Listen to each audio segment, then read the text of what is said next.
Thank you.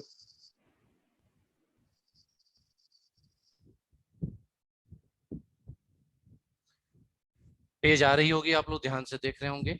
और मैं जो हम लोग आगे क्लास देख रहे थे उसमें मुख्य कारण होते हैं डायबिटिक में overweight, high blood pressure, high cholesterol, family history diabetic, America Asian, Latino hospital, American negative authenticity, family history.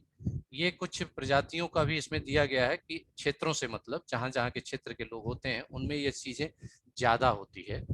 और इस तरह के क्षेत्रों में कई कारण होते हैं क्योंकि ये जहाँ जहाँ जो जो क्षेत्र दिया गया है, जैसे African American, Asian American, Latino American native, इस तरह में क्या है कि ऐसे क्षेत्रों में रहने वाले लोग या इस क्षेत्र से जुड़े लोग, यहाँ पे गर्मी कम पड़ती है, ठंडी ज्यादा रहती है, तो कोल्डनेस के कारण भी शरीर में डाइजेशन की क्रिया कमजोर हो जाती है और वहां जाकर के ये चीजें समस्या आ जाती है। अब family history of the gestational diabetic जो है वो आप जब देखेंगे इसके कारण भी जो डीएनए के माध्यम से परिवार में आ जाता है, माँ बाप में से किसी में होता है तो वो लगभग कुछ परसेंट कम चांस होते हैं, यदि दोनों को होता है तो ज्यादा चांस होते हैं इस तरह की स्थिति आने में। अब जो मैंने अभी पढ़ा है उसी चीज को, मधुमेह होने के दो ही कारण होते हैं, एक तो वंशानुगत यानी विरासत में पाए गए, तो उसमें 10 से 20% जब माँ बाप में से किसी एक को होता है वो होते हैं, और 20 से 50% तब हो जाता है जब माँ बाप दोनों को होता है। तो ये प्रतिशत इसमें दिखाया गया है कि वंशानुगत का कारण। और हिंदी में मैंने इसलिए रखा कि जो इंग्लिश को ना याद कर पाए तो उनके लिए, कुछ लोग ऐसे भी होते हैं जो इंग्लिश और हिंदी में परेशानी होती है, तो इसलिए भी मैंने इसमें वही है, हाई जो हैवी वेट है यानी मोटापा, शारीरिक का आलसपन, व्यायाम की कमी, खाने पीने में लापरवाही यानी कोई समय न देना खान पान में, और जीवन के बदलते तौर तरीके, इनके माध्यम से हम इस चीज को रखते हैं। आहार न आवश्यकता से अधिक, कार्बोहाइड्रेट्स या ग्लूकोज का साइन, शारीरिक श्रम, व्यायाम की कमी, मानसिक तनाव, ये भी आपको बहुत बड़ा कारण होता है। सबसे बड़ा कारण आज के डेट में डायबिटीज जो है, मानसिक तनाव में कई तरह की आती है। आपकी मानसिक तनाव आपके निगेटिव व्यवहार के कारण भी आता है, जिसे डायबिटीज होता है उसमें आप देखिएगा लगभग लगभग निगेटिव व्यवहार उनके अंदर बहुत ज्यादा हो जाता है। नेगेटिव अपने प्रति, दूसरे के प्रति, परिवार के प्रति, यानी हर जगह कहीं ना कहीं नेगेटिव भाव रहता है। ये लगभग 95% चांस होता है डायबिटिक होने का। और उस कारण से जो तनाव आपको मिलता है, क्योंकि आप संतुष्ट नहीं हो पाते किसी चीज से, और जब आप संतुष्ट नहीं हो पाएंगे तो आपको तनाव मिलेगा, और तनाव से जो आपके मस्तिष्क के कारण जो एंडोक्राइन ग्लैंड्स जो आपके सेक्रेशन करता है, वो निगेटिव सेक्रेशन से आपका डाइजेशन डिस्टर्ब हो जाता है। और जब डाइजेशन डिस्टर्ब हो जाता है, कॉन्स्टिपेशन की समस्या बनी रहती है। इस कारण से सबसे ज्यादा डायबिटीज की समस्या आती है। यदि मन खुश रखिए, अपना काम करते रहिए, अपने काम में मन लगाते रहिए, कोई तनाव मत लीजिए, थोड़ा फिजिकल करते रहिए, थोड़ा योग प्राणायाम करते रहिए, ये सारी चीजें आप करते हुए कर सकते हैं। अग्न्यास की अल्प सक्रियता, यकृत की अल्प सक्रियता, ये मतलब अग्न्यास यानी पेंक्रियाज की सक्रियता तभी घटेगी जब आपका फिजिकल कमजोर होगा। फिजिकल यदि अच्छा करेंगे तो ये सारी चीजें मजबूत रहेंगी। यकृत, लीवर भी मजबूत रहेगा, और लीवर क्योंकि आपके डाइजेस्टिव सिस्टम को मेंटेन करता है। गुर्दों में जो संक्रमण होता है उस संक्रमण से भी आप बचाव कर सकते हैं। गुर्दों की कम या अधिक सक्रियता भी होती है, आप जानते हैं, जब आपका किडनी आपके शरीर को स्ट्रॉन्ग करके रखती है। आपके डाइजेशन में बहुत बड़ा रोल उसका है, क्योंकि आपके डाइजेशन में यदि कॉन्स्टिपेशन हो गया, ड्राई कॉन्स्टिपेशन हो गया, यानी पानी की कमी हो गई, तो वो भी आपका कहीं ना कहीं गुर्दों के कारण ही होता है, किडनी के कारण ही होता है। तो गुर्दों का भी रोल बहुत इंपॉर्टेंट होता है। और हमारे एक्यूप्रेशर में 5 एलिमेंट के अनुसार गुर्दे, किडनी, मदर होती है लीवर की, और लीवर हमारे डाइजेस्टिव सिस्टम का स्रोत होता है। तो जब किडनी कमजोर होगी तो लीवर भी कमजोर हो जाएगा, और लीवर कमजोर होगा तो उसके द्वारा सेक्रेशन होने वाले तत्व भी कम तैयार किए जाएंगे। इस कारण से भी पेंक्रियाज, इंसुलिन की कम सक्रियता बढ़ जाएगी। थायराइड ग्रंथि भी है जो कमजोरी के कारण होती है, आप जानते हैं, उसकी सक्रियता बढ़ने से भी इसमें परेशानी आती है। एंड्रिनल ग्रंथि के असंतुलन से, एंड्रिनल ग्रंथि का यकृत, लीवर, पिट्यूटरी ग्रंथि का असंतुलन होता है, अनुवांशिकता होती है। ये कुछ ऐसे ऐसे कारण है। पिट्यूटरी और एड्रिनल, एड्रिनल होता है ये किडनी के साथ, और पिट्यूटरी ब्रेन में, मैंने आपको बताया पीनियल और पिट्यूटरी जो आपके पूरे शरीर के सभी एंडोक्राइन ग्लैंड्स को कंट्रोल करती है। अनुवांशिकता मैंने बताया ही अभी आपको, इंग्लिश शब्द में उसको आपने दिखाया। तो इसके माध्यम से आप जान सकते हैं कि किस किस कारण से डायबिटीज आपके सामने आ रही है। इसमें सुधार के भी तरीके हम आपको बताएंगे। अब डायबिटीज होने के बाद आपके शरीर में कहां कहां प्रभाव छोड़ सकता है। पहला प्रभाव हार्ट को, मतलब उसके सर्कुलेशन को, उसके बॉडी सर्कुलेशन, जैसा मैंने आपको बताया कि ये नर्व्स पे सबसे ज्यादा अटैक करता है। नर्व्स को चाहिए शक्ति, ग्लूकोज की शक्ति, और उसे पूरा प्रॉपर रूप से मजबूती चाहिए। और नर्व्स को शक्ति मिलती है आपके लिम्फेटिक सिस्टम से। लिम्फेटिक सिस्टम की मजबूती जो आती है वो आपके बॉडी फिजिकल से आती है, जो आप फिजिकल करते हैं। जितना अच्छा फिजिकल करेंगे उतना मजबूत आपका लिम्फेटिक सिस्टम बनता है, और उसके माध्यम से आप deposit into the urine. Kidney direct result from large amount of providing weighing deposit into the urine. ये आपकी किडनी जो है बहुत ज्यादा इसको काम करना पड़ता है, बहुत ज्यादा यूरिन फिल्टर करना पड़ता है, और ये बॉडी से इस कारण से किडनी को वर्क करने के कारण भी किडनी प्रभावित हो जाती है।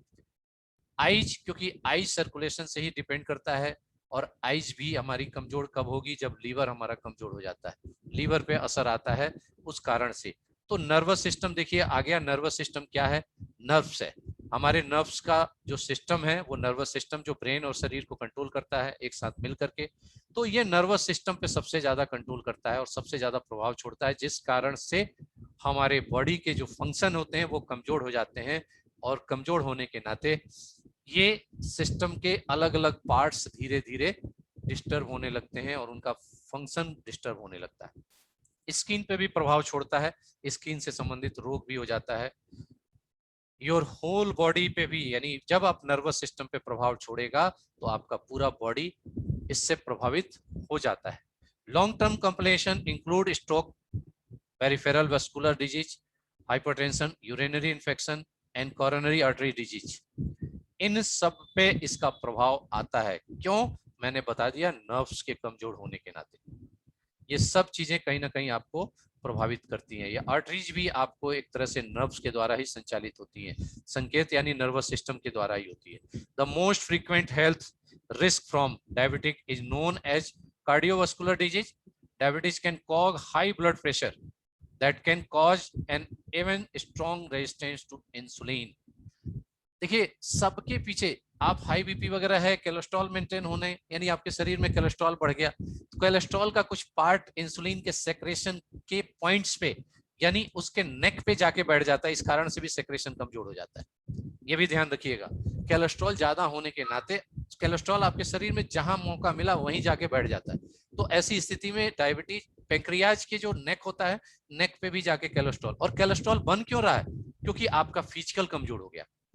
यदि आप फिजिकल सही है, बॉडी फिजिकल योग व्यायाम वगैरह कर रहे हैं, तो आपका कोलेस्ट्रॉल शरीर में नहीं रुकेगा, बचेगा ही नहीं, वो वर्न होके एनर्जी के रूप में समाप्त हो जाएगा। तो diabetic lower our good cholesterol and raise our bad cholesterol, leading and is the increase the heart disease and stroke। इस तरह से हार्ट डिजीज या ब्रेन स्ट्रोक भी हो सकता है। इस तरह की समस्या। तो अक्सर देखिएगा जिसको हाई बीपी रहती है उसके कुछ दिन बाद उसको डायबिटिक भी हो जाता है। जो डायबिटिक होते हैं वो कुछ दिन बाद हाई बीपी में कन्वर्ट हो जाते हैं। तो ये भाई भाई का रिश्ता है या भाई बहन का रिश्ता है। ये जिसको होगा उसको ये दोनों रिश्ते याद रखने होंगे, और इसको एक ही कारण से सही कर सकते हैं। अच्छी दिनचर्या, अच्छा फिजिकल योग और व्यायाम, खान पान वो जो आपको पसंद आए तो सही, लेकिन वो पसंद के साथ साथ सही से डाइजेस्ट हो जाए, उसके द्वारा कहीं बैड थिंकिंग आपके शरीर में ना डिपॉजिट हो। At least 65% people with diabetic die from heart disease or stroke. यानी अक्सर आप देखते हैं जो हाई बीपी, हाई कोलेस्ट्रॉल हो जाता है, या डायबिटिक जो पेशेंट होते हैं उनको हाई कोलेस्ट्रॉल हो जाता है। हाई कोलेस्ट्रॉल होने से हार्ट डिजीज, या हाई बीपी बढ़ जाने से, बीपी बढ़ जाने से कारण ब्रेन स्ट्रोक हो जाने के कारण लोग इससे डाइट होते हैं। मतलब एक प्रतिशत दिया है कि यदि जो डायबिटिक पेशेंट जो डाइट हो रहे हैं उनके में ये प्रतिशत दिया है कि ज्यादातर वो लोग डायबिटिक से नहीं मरते, वो हार्ट डिजीज या स्ट्रोक से मरते हैं। जो मैंने शुरू में ही कहा कि डायबिटीज इतना स्ट्रॉन्ग वो नहीं है, वो इतना खतरनाक नहीं होता हाई डायबिटिक। इसका लो डायबिटिक बहुत खतरनाक होता है। यदि डायबिटिक लो हो गया तो सडन आदमी को प्रॉब्लम में डाल देता है, और लो केस होने में कई आर्गन हमारी लैप्स कर जाती है और फेल कर जाती है, वहां जाके हम परेशान हो जाते हैं। अब both type 1 and type 2 diabetic share one central features, elevated blood sugars, glucose level due to absolute or relative insufficiency of insulin, यानी कि ये दोनों के कारण ग्लूकोज का बढ़ना और इंसुलिन की कमी ही मेन होता है, और ये इंसुलिन की कमी हमारे मेटाबॉलिज्म का कारण होता है। मेटाबॉलिज्म जो हमारा चयापचय होता है, जिसमें पूरा digestive system, circulatory system, excretory system and respiratory system सारा कुछ इन्वॉल्व होता है, और इनमें आई कमी के कारण आपको डायबिटिक की समस्या आती है। और ये डायबिटिक को कंट्रोल करना है तो ये सारे सिस्टम को मेंटेन करने का एक रास्ता है, और वो है आपका फिजिकल।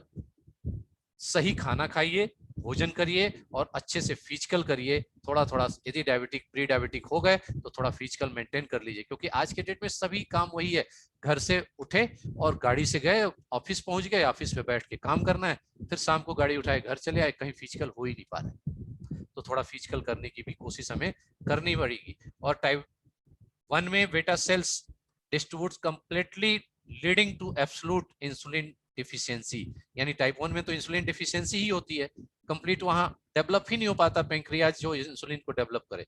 और टाइप 2 में combination of insulin resistance and beta cells diffusion, जो डिफ्यूजन होता है उसकी कमी होती है, उसके कारण यानी बीटा सेल डिफ्यूज हो जाता है, डिस्ट्रक्शन जो हो जाते हैं, डिफ्यूज से मतलब है, उस कारण से ये सारी समस्या आपको आ रही है। इसके बारे में और डिटेल हम लोग चर्चा करेंगे। और पैथोफिजिकल्स जो इंसुलिन का है, मैं इस पार्ट को स्वागत करूंगा आर्यन जी का। आर्यन जी आप इस पार्ट्स को आगे बढ़ाइए।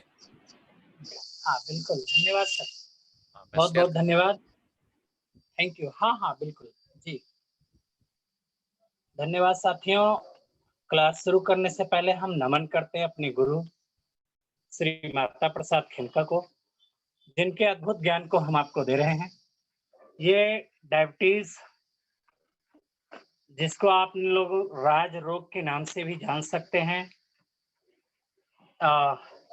इसमें अगर हम कहें कि पोलियूरिया, बहुमूत्रता रोग भी इसको मान सकते हैं, कहीं कहीं कई रूप में ये लिखा मिलता है। सामान्य रूप से हम लोग जानते हैं दो रूप में आती है, आईडीडीएम और एनआईडीडीएम। आईडीडीएम मीन्स होता है insulin dependent diabetes. Insulin dependent diabetes, जिसको हम शॉर्ट फॉर्म में कहते हैं आईडीडीएम। तो जो आईडीडीएम होता है यानी टाइप 1 है, टाइप 1 जो, इसमें रोगी को इंसुलिन पे निर्भर रहना पड़ता है मित्रों। इंसुलिन अगर नहीं मिलता है तो पेशेंट की डेड हो सकती है। और ये रोग अक्सर जो हमारे हेरिडिटी यानी आनुवंशिक रोग होता है, उनमें ज्यादातर मिलता है। जैसे ऐसे लोग जिनकी 40 साल से उम्र कम है,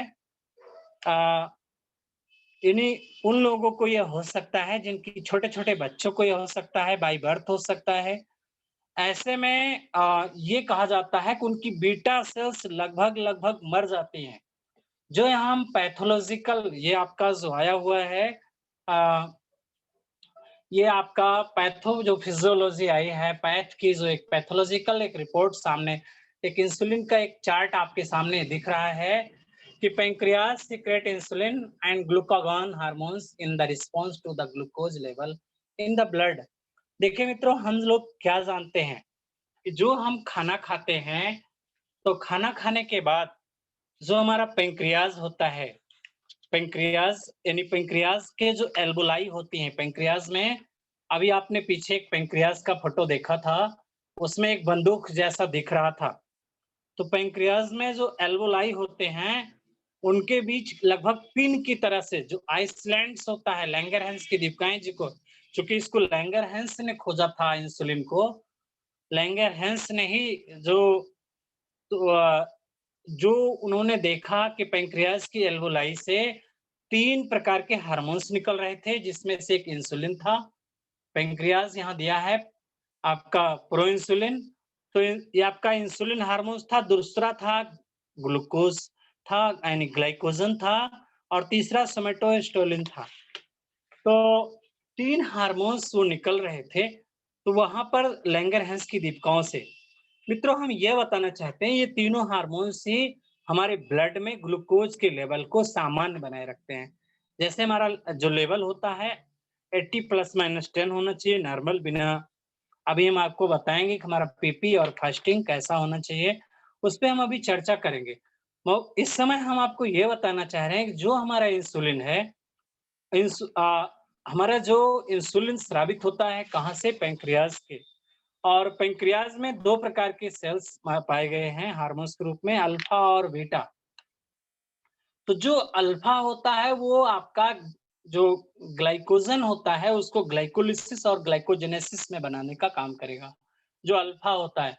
लेकिन जो बीटा सेल होती है, खास तौर से हम बीटा सेल की ही बात करेंगे। चूंकि ये बीटा सेल अगर डेड हैं, ऑटो इम्यून डिजीज जो कहते हैं, आपका डायबिटीज ऑटो इम्यून हो गया, या कभी-कभी बीटा सेल मर जाता है, टाइप 1 डायबिटीज जो होती है नहीं बीटा सेल के डेड होने के कारण होता है। क्योंकि ये बीटा सेल जो है प्रो इंसुलिन बनाती है, इंसुलिन और सी पेप्टिडाइज जो इनको दोनों को ये सिक्रेट करती हैं, यानी बनाने का काम करती हैं। और यही आपका अगर ये बीटा सेल डेड हो, बीटा सेल डेड रहती है, जिसकी कभी-कभी किसी की बीटा सेल मर गई, तो लोग कहेंगे इनको ऑटो इम्यून डिजीज हो गया। वायरल इन्फेक्शन के समय भी बीटा सेल डेड हो जाती हैं, तो ऑटो इम्यून डिजीज होकर के डायबिटीज यानी अनकंट्रोल्ड डायबिटीज जिसका नाम लेते हैं लोग, ठीक है, या इंसुलिन डिपेंडेंट डायबिटीज। छोटे-छोटे जो बच्चों में बीटा सेल की कमी होती है और बीटा सेल जो ग्लूकोज को पचाने का काम करता है, ग्लाइकोजन में बदलने का काम करता है, वो नहीं मिल पाता है। तो इससे इंसुलिन जो है आपका जो बॉडी में, देखिए इसका अगर हम एक साधारण सा पैमाना जानना चाहें कि जो आपका पैंक्रियाज है, हमारा जो पैंक्रियाज है, पैंक्रियाज में जो आपका इंसुलिन निकला, ये जो ग्लाइकोजेनेसिस क्रिया कर रहा है और लिपोजेनेसिस हो रहा है, ग्लाइकोलिसिस हो रही है और इनहिबिटिंग ग्लाइकोजेनेसिस क्रिया हो रही है। इसको मैं थोड़ा-सा आपको बताना चाहूँगा कि जो प्लाज्मा ग्लूकोज आपने खाया है खाना, हमारा जो ग्लाइकोजन होता है, प्लाज्मा ग्लूकोज होता है, वही प्लाज्मा ग्लूकोज ही को इनटेक करता है इंसुलिन। जो हमने खाना खाया, जो हम खाना खाते हैं, प्लाज्मा ग्लूकोज को इनटेक करता है, लेता है, उनको पचाने काम करता है। इंसुलिन यानी ग्लाइकोजन जो होता है, इंसुलिन अगर उसके साथ क्रिया करके आपको अमीनो एसिड बनाता है। जो अमीनो एसिड आपके बॉडी बिल्डिंग में, शरीर रचना में, आपके सेल डिवीजन में, सेल के निर्माण में, शरीर की जीव के रूप में हमको कार्य करते हैं, अमीनो एसिड। तो ये जो आपके सामने बीटा सेल आया हुआ है और अल्फा सेल की जो बात हो रही है, तो अल्फा सेल ग्लाइकोजन के लिए जिम्मेदार होता है और बीटा सेल इंसुलिन के लिए जिम्मेदार होता है। और जो आपका जब भी डायबिटिक होंगे आप, अब इसमें अगर आपका टाइप 1 की डायबिटीज हो रही है तो इसी बीटा सेल के कारण होती है। उसमें बीटा सेल डेड हो जाते हैं या फिर इतना वीक हो जाते हैं कि वो जो है जो ग्लूकोज और ग्लाइकोजन की क्रिया से अमीनो एसिड बनना चाहिए, या आपका ग्लूकोज को जो एडिपोज टिश्यू में चेंज करना है, या ब्रेन में डिसॉल्व होने के लिए चूंकि हमारा ब्रेन जो है डायरेक्ट ग्लूकोज लेता है प्लाज्मा से, जो आपका ब्लड में बना हुआ जो ग्लूकोज होता है ब्रेन डायरेक्ट ले लेता है। लेकिन जो लीवर होता है, उस ग्लूकोज को अगर लीवर के पास गया तो वो भी आपका एमिनो एसिड और ग्लाइकॉल में बदल देता है। लेकिन इन सबके साथ, चाहे लीवर में गया ग्लूकोज अगर एमिनो एसिड बदल रहा है तो उसमें भी इंसुलिन सहयोगी होता है। अगर आपका इंसुलिन कम रह गया तो आपका लैक्टिक एसिड जो बन रहा है वहां भी नहीं जाएगा। तो इंसुलिन कहाँ से? इसी बीटा सेल, जो एक सबसे बड़ा प्रारूप है, जो बीटा सेल के यानी बीटा सेल ही इंसुलिन को बनाने में सहयोगी होता है। ठीक है, मैं ये बताना चाहता था सर एक थोड़ा सा आगे बढ़ा दीजिए एक पीडीएफ, थोड़ा सा आगे बढ़ा दीजिए एक पीडीएफ। पीडीएफ को हल्का सा एक पेज आगे बढ़ा दीजिए डॉक्टर संजय सिंह सर। अगले पेज पे आप देखेंगे एक छोटा सा एक फिगर बना हुआ है सर। अगले पेज पे हम लोग आते हैं और अगले पेज पे एक छोटा सा फिगर देखेंगे। मेरी आवाज अगर जा रही हो सर, बढ़ा चुके होंगे शायद, आप लोगों के पास आ रहा होगा। मेरी आवाज जा रही है सर? नहीं सर, नहीं आया, नहीं आया अभी तक। मोबाइल देख अच्छा ठीक सर, अगला पेज बढ़ाइए डॉक्टर संजय सिंह सर, मेरी आवाज जा रही हो तो पेज मूव करिए आगे। हाँ धन्यवाद, यही मैं आपको अगला पेज लेना चाह रहा था। देखिए मित्रों, देखिए छोटा सा बैलून है, बैलून दिखाया गया है, that is the cell. Body building की सबसे स्मॉलेस्ट इकाई होती है कोशिका। शरीर रचना की सबसे छोटी इकाई होती है हमारी कोशिका। हम यहाँ आपको बताने जा रहे हैं what is the importance of the insulin. हमारी इंसुलिन हमारी बॉडी के लिए किस प्रकार से उपयोगी है मित्रों, हम ये आपको बताना चाह रहे हैं कि जैसे इंसुलिन वर्क करती एज अ की, चाबी की तरह से। जैसे हमको अपने घर में जाना है, लॉक लगा है, ताला लगा है, तो हम क्या करते हैं, घर आए, लॉक खोले और लॉक खोल करके अंदर चले गए। सेम इंसुलिन जो होते हैं as a locker, as a gatekeeper की बात होते हैं। जैसे ग्लूकोज आया सेल में आपके डाइजेस्ट होने के लिए, इंसुलिन एज ए की काम करते हैं, डोर को खोले, दरवाजा खुला, ग्लूकोज अंदर चले गए। तो ये अगर वही इंसुलिन नहीं होंगे तो यहाँ से गेट कीपर यानी चाबी नहीं होगी, तो ग्लूकोज आएंगे, दरवाजा नहीं खुलेगा, इंसुलिन बाहर रह जाएंगे। और अगर इंसुलिन बाहर रह गए तो यही इंसुलिन की बढ़ी हुई जो है संख्या हमारे अगर ब्लड में रह गई, ब्लड लेवल को बढ़ा दी, ब्लड शुगर हो गया। यही अगर बाहर यूरिन के साथ जाने लगी तो यूरिन में दिखाई पड़ने लगा। इस यानी जो इंसुलिन होते हैं, insulin is often describe as a key, एक चाबी की तरह से इसको हम वर्णित कर सकते हैं, व्हिच अनलॉक्स द सेल, यानी जो हमारे कोशिका का दरवाजा खोलता है to allow the sugar enter in the cell. यानी हमारे जो ग्लूकोज है, शुगर है, आपके शुगर को बॉडी में इंटर करने के लिए and be use to energy. अब एनर्जी कैसे बनता है, मैं इस पर भी बात करूंगा कि जैसे आप लोगों को थोड़ा समय इसी पे और समय लेना चाहूंगा कि जैसे हम खाना खाते हैं, ग्लूकोज होता है। ग्लूकोज क्या है, C6H12O6 ग्लूकोज है। हम सांस लेंगे तो ये raw material, that is the raw material हुआ। अब हम वायुमंडल से कार्बन डाइऑक्साइड और जल, यानी ग्लूकोज जब आपका ऑक्सीजन से क्रिया करेगा तो कार्बन डाइऑक्साइड बनेगा, जल बनेगा और एटीपी बनता है, एडेनोसिन ट्राइफॉस्फेट। ये जो बनता है एटीपी, ये हमारे लिए एज ए एनर्जी के रूप में आता है और यूजफुल होता है। तो ये ग्लूकोज के अणु जो एटीपी के रूप में आए हैं, ये कहाँ डिसॉल्व होंगे, कहाँ उनका पाचन होगा, हमारी कोशिका के अंदर। यही ग्लूकोज अगर हमारे शरीर के अंदर नहीं गए तो हमको सुस्ती लगती है, थकान लगती है शरीर में। और जब ब्लड में देखेंगे तो ब्लड में ग्लूकोज की बढ़ी हुई मात्रा आती। हम खाना खूब खाएंगे, कहेंगे शरीर में नहीं जा रहा, क्यों? क्योंकि इंसुलिन की मात्रा है नहीं। जब डॉक्टर इंसुलिन देता है तो यही चाबी खुल जाती है, दरवाजा, और ग्लूकोज अंदर चले जाते हैं सेल के अंदर। तो कहा जाता है कि हमको एटीपी मिल गई, यानी वो डिसॉल्व हो गई। तो मित्रों, अगर किसी को देखिए टाइप 1 टाइप 2 दो प्रकार की डायबिटीज बताया हमने। अगर बीटा सेल डेड हो गई हैं, बीटा सेल मर गए हैं, तो उसमें टाइप 1 डायबिटीज हम बोलते हैं। और जो नॉन इंसुलिन डिपेंडेंट डायबिटीज होता है, जिसको NIDDM कहते हैं, जिसको हम टाइप 2 बोलते हैं, उसमें रोगी को इंसुलिन पर निर्भर नहीं रहना पड़ता। देखिए इसमें अगर हम लोग पॉइंट लगाएंगे, आपने दवा ले ली तो भी ग्लूकोज आपका डिसॉल्व हो जाता है, इंसुलिन की मात्रा बराबर होती है। हम लोग भी इसको जो है आगे डायग्नोज करना आपको बताएंगे कि जो आपका नॉन इंसुलिन डिपेंडेंट डायबिटीज है, इसमें बीटा सेल मरने के बजाय इनएक्टिव हो जाते हैं, यानी वो क्या होंगे, थोड़ा सा कम सक्रिय हो जाएंगे। और जब कम सक्रिय हो जाएंगे तो इनकी संख्या डायबिटीज के लगभग बराबर हो जाएगी, यानी 80% हो जाती है। और जब वो बराबर हो जाएगी तो क्या होगा, वो उसको डाइजेस्ट करने में नहीं कर पाएंगे, कुछ तो करेंगे, कुछ नहीं कर पाते हैं। तो उस समय हम दवाओं से भी काम चल जाता है, या कोई घरेलू परहेज करते हैं उससे भी काम चल जाता है। और अक्सर देखिए हमारे यहाँ हम आपको दोनों प्रकार के डायबिटीज का ट्रीटमेंट बताएंगे, चाहे वो आपका टाइप 1 हो या टाइप 2 हो, दोनों का ट्रीटमेंट फिर इसमें हम आपको सिखाएंगे। कलर से भी बताएंगे, कुछ पॉइंट लगाना भी बताएंगे, और कैसे इनको किया जाए उसके बारे में भी बताएंगे।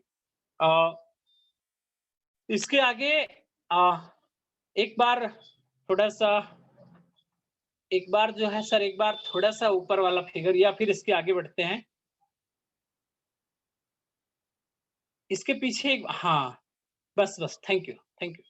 मैं यही आपको फिर से दिखाना चाह रहा था कि अभी आपने देखा व्हाट इज द इंसुलिन। आपने पिछले पीडीएफ में देखा कि इंसुलिन एक की भांति काम किए। यानी जैसे किसी को मेटाबॉलिज्म हुआ, मेटाबॉलिज्म यानी करीब हमने कहा कि जो ग्लूकोज आपका आया, हमने खाना खाया 3-4 घंटे में वो जो ग्लूकोज बना और जब कोशिका के अंदर गया तो आपका वहाँ पे ग्लूकोज डाइजेस्ट हो गया। लेकिन अगर इंसुलिन कम रहेगा, कोशिका में वो डाइजेस्ट नहीं होगा, तो वहाँ पर ये जो आगे क्रिया है, आपका लिपोजेनेसिस, ग्लाइकोलिसिस और ये इनहिबिटेड ग्लाइकोलिसिस, ये क्रियाएँ इसमें नहीं होंगी और धीरे-धीरे करके पेशेंट को क्या होगा, फिर वहाँ पे इंसुलिन की मात्रा नहीं बनेगी। आगे हमको अगर हम देखेंगे तो ये आगे चल करके 3 रूप में मिलता है। फ्री फैटी एसिड्स हो जाएगा।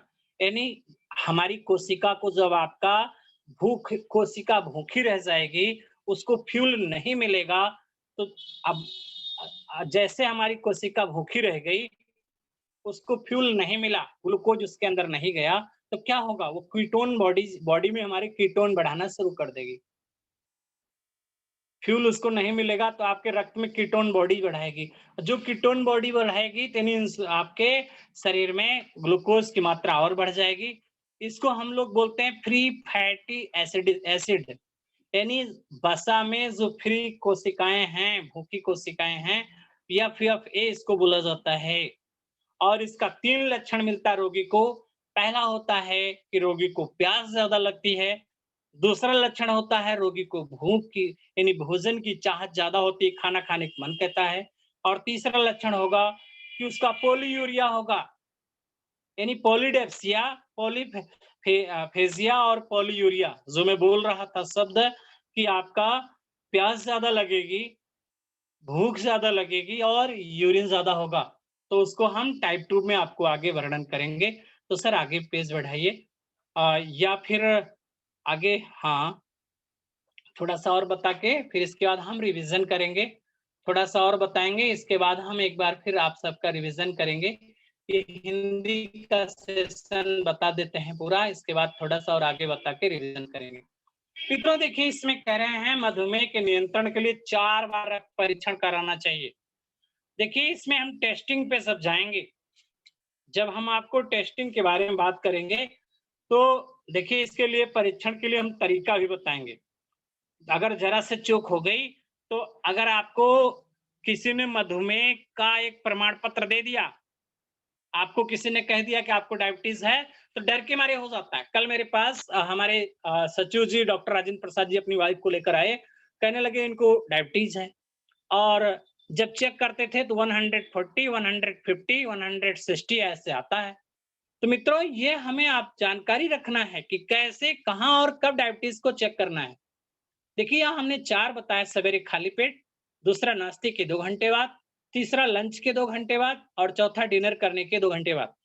ये 4 बार हमको टेस्ट करने के लिए दिया जा रहा है कि हम 4 बार टेस्ट करेंगे। खाली पेट परीक्षण में क्या होगा, जब रोगी खाली है उस समय शर्करा की मात्रा अगर चेक करते हैं तो उस समय अगर 80 से 120 होना चाहिए। सवेरे अगर खाली पेट, जिसको आप लोग कहते हैं PBS, fasting blood sugar, PBS हम बोलते हैं, सुबह जो खाली पेट किया जाता है तो उसको हम फास्टिंग ब्लड शुगर बोला जाता है मित्रों, पीबीएस, फास्टिंग ब्लड शुगर, सुबह खाली पेट, पीबीएस। तो इसमें क्या होता है, हमारी शुगर की मात्रा अगर 80 से 120 आ रही है तो हम मानेंगे कि ये सामान्य है, दैट इज नॉट इनकरेक्ट। लेकिन जब ये पीबीएस आपका 140 के आसपास आए तो हमें ये बताता है कि आप प्री डायबिटिक हैं। अगर 140 के आसपास आ रहा है तो प्री डायबिटिक हो गए।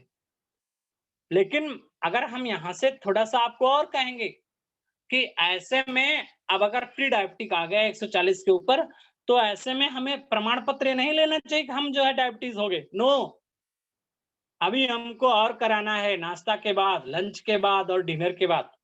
समझ रहे हैं आप लोग कि यानी डायबिटीज के निदान के लिए एकमात्र इसी परीक्षण पे नहीं रहना चाहिए। कोई नया नया रोगी मधुमेह से अगर पीड़ित हुआ है और आपका कभी अचानक, देखिए डायबिटीज हमेशा घटता बढ़ता रहता है। अभी आपने मीठा खाया, आपका ग्लूकोज डाइजेस्ट हो गया। अभी आपको क्या हुआ, थोड़ा सा लीवर आपका एक्टिव था, ज्यादा एक्टिव था लीवर, वो आपके स्प्लीन को डैमेज किया, पैंक्रियाज बेचारा नाराज हो गया, डिस्टर्ब हुआ, इंसुलिन कम निकला, तो ग्लूकोज का पाचन नहीं हुआ। जब आपका लीवर एक्सेस होगा तो भी आपका डायबिटीज बढ़ा रहेगा। तो ऐसा तो नहीं कि उस समय आप डायबिटिक है, नो। हमें एक जांच से ये नहीं मान लेना चाहिए कि हमारा डायबिटिक है, ये मैं कहना चाह रहा हूँ। तो हमें मित्रों मैं कहना चाहूंगा कि अगर आपको डायबिटीज है, खाली पेट वाली, शर्करा की मात्रा सामान्य है, तो मान लीजिए ठीक है, तो हमें इसके निदान के लिए संभावना रहना चाहिए कि लगातार 2-3 दिन तक जब खाली पेट शर्करा की मात्रा 140 से ज्यादा आए, तो हमें स्पष्ट मानना चाहिए कि हाँ भाई हम प्री डायबिटिक हो गए हैं, डायबिटीज मेरी बढ़ रही है। यानी डेली 3-4 दिन हम लगातार सुबह खाली पेट कराएं और उसमें 140 के ऊपर आ रही है फास्टिंग आपकी, पीबीएस इसको बोला जाता है, fasting blood sugar, PBS, fasting blood sugar, सुबह खाली पेट। तो 140 के ऊपर लगातार 3-4 दिन आए, तब मानिए कि हाँ आप डायबिटिक हैं, नहीं तो आप नहीं। मेरी बात समझ गए होंगे आप लोग। इसके बाद आता है नाश्ता के बाद करीब नाश्ता करने के 2 घंटे बाद हम आजकल क्या होता है, लोग क्या करते हैं, खाली पेट कराते हैं और इसके बाद कहते हैं आप कुछ खा लीजिए भोजन के 2 घंटे बाद।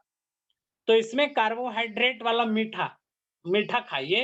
अगर आपके पास 4 बार कराने की क्षमता नहीं है, मित्रों मैं ये कहता हूं, अगर आपके पास मशीन है तो आप खुद कर सकते हैं अपने यहाँ, ऑटोमेटिक आता है। आजकल तो डायबिटीज चेक करने के लिए छोटे-छोटे उपकरण आ गए हैं, अपने घर में लोग डेली करते हैं, खरीद लेते हैं, 800, 1200, 1500 की डिवाइस आ गई है। आप खरीद के उससे कर सकते हैं, किट लगाते हैं, खट से हो जाता है, तो 3 बार 4 बार कर सकते हैं। लेकिन मैं कहता हूं कि अगर जिनके पास व्यवस्था नहीं है, लैब में टेस्ट करवा रहे हैं, तो कम से कम उनका दो टेस्ट, एक तो खाली पेट हो और दूसरा टेस्ट हो भोजन के बाद। यानी जब आप खाना खाते हैं, कार्बोहाइड्रेट वाला मीठा भोजन लें, तो उसमें कम से कम 75 से 100 ग्राम ग्लूकोज का सेवन करें। इतना आपने ग्लूकोज खाया है, तो 2 घंटे बाद आप जब परीक्षण करें, तो इसमें रक्त की जो सामान्य मात्रा आना चाहिए शुगर की 120 से लगभग 180 तक। भोजन के पोस्ट पेरेंटल डायबिटीज जिसको बोला जाता है, ब्लड शुगर, पीबीएस, पीपी जिसको बोलते हो, पीपी करवाएंगे, पीबीएस जिसको कहा जाता है, पोस्ट पेरेंटल ब्लड शुगर, तो पीबीएस बोलते हैं हम लोग, पीपीबीएस। तो आप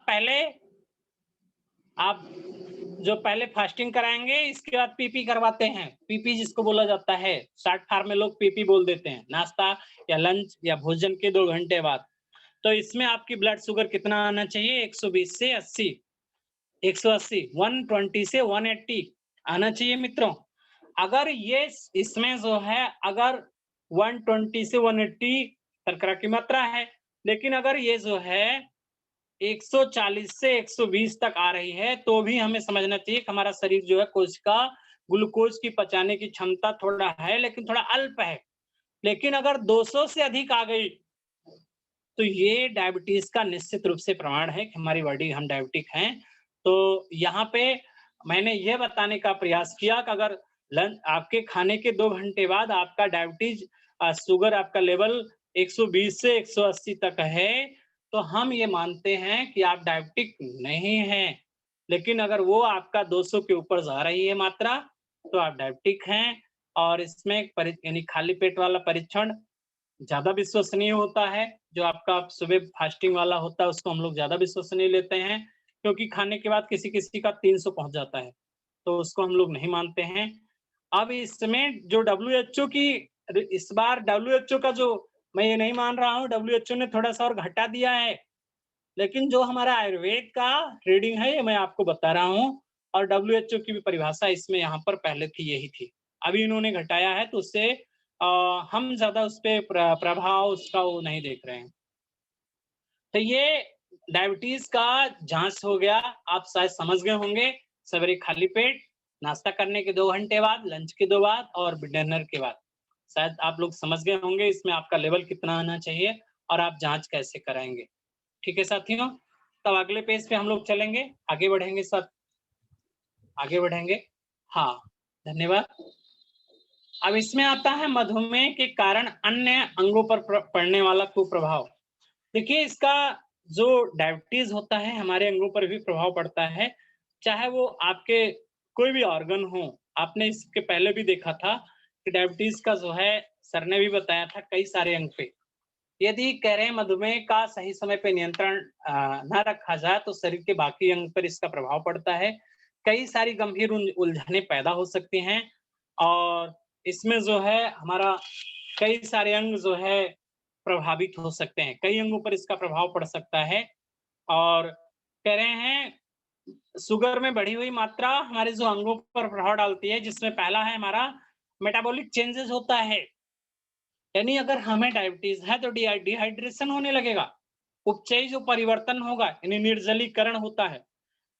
तो अगर किसी को डायबिटीज है तो उनको प्यास ज्यादा लगेगी। अगर पानी नहीं पिएंगे डिहाइड्रेशन हो जाएगा, बार बार मुंह सूखेगा।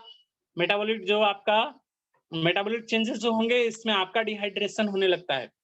डाइजेस्टिव सिस्टम पे जो प्रभाव पड़ेगा, हमने आगे एक एक सिस्टम आपके पास लिए हैं और उसका हम आपको बताएंगे कि पाचन तंत्र पे हमारा जो यकृत है, लीवर है, उसकी आकृति बढ़ जाती है। डाइजेस्टिव सिस्टम में अगर आपको डायबिटिक है और आप तो डायबिटीज अगर लीवर डायबिटिक होगा तो लीवर क्या होगा, फैटी हो जाएगा, फैटी लीवर हो जाएगा। लीवर थोड़ा सा उसका उसमें लीवर इनलार्ज जिसको बोलते हैं, लीवर इनलार्ज हो गया। हेप्टोमेगाली भी लिखा जा सकता है, कभी कभी ये हो जाएगा। फिर उसके कारण आपको डायरिया हो सकता है, कुपोषण हो सकता है। ये सारी चीजें आपको दिखाई पड़ सकती हैं। फैटी लीवर, डायरिया, कुपोषण, ये सारा चीज दिखाया गया है। लीवर इनलार्ज फिर हमारा डाइजेस्टिव सिस्टम पे प्रभाव डालेगा लीवर। आप तीसरा इसका प्रभाव है हमारे ब्लड सर्कुलेशन पे। डायबिटिक का मित्रों, डायबिटिक का प्रभाव हमारे ब्लड सर्कुलेशन पे कैसे पड़ता है? जैसे हाई बीपी, जब हमारे शरीर में ब्लड डायबिटिक हो जाएगा तो शुगर बढ़ जाएगा, तो ब्लड की डेंसिटी बढ़ जाएगी। तो जब रक्त गाढ़ा हो जाएगा, डेंसिटी बढ़ जाएगी, तो हार्ट क्या है? Heart is the pumping station of blood. Heart क्या काम करता है? ब्लड को पंप करता है, शरीर के समस्त भागों तक पहुंचाने का काम करता है। लेकिन जब ये गाढ़ा हो गया है ब्लड, तो हार्ट को ज्यादा मेहनत पड़ेगी। तो कारण साधारण है कि बीपी हाई होगा। लोग दवा लेते हैं, उसमें भी हार्ट पे प्रभाव पड़ता है, बीपी हाई होता है। हाथ पैरों में सूजन होगी, क्यों? क्योंकि जब ब्लड गाढ़ा होगा तो किडनी पर भी प्रभाव पड़ेगा। किडनी के जो नेफ्रॉन हैं पूरा छान नहीं पाएंगे, वाटर रिटेंशन होने लगा बॉडी में, तो किडनी फेलियर या हाथ पैरों में स्वेलिंग, एडिमा आपका आना शुरू हो जाएगा। और हार्ट, चूंकि हार्ट क्या है? Heart is the pumping station of blood, तो वहां पे पंप करता है। जब ब्लड गाढ़ा होता गया, गाढ़ा होता गया, गाढ़ा होता गया, हार्ट वर्क करते करते करते करते नहीं कर पाए, क्या होगा? स्ट्रोक हो जाएगा, हार्ट स्ट्रोक, यानी हृदयघात हो गया, स्ट्रोक हो जाता है। तो ये हमारे जो बॉडी के जो अंग हैं, अगर आप डायबिटिक हैं मित्रों, उन पे सब पे इसका बहुत बड़ा प्रभाव पड़ता है। और पहला हमने आपको बताया मेटाबॉलिक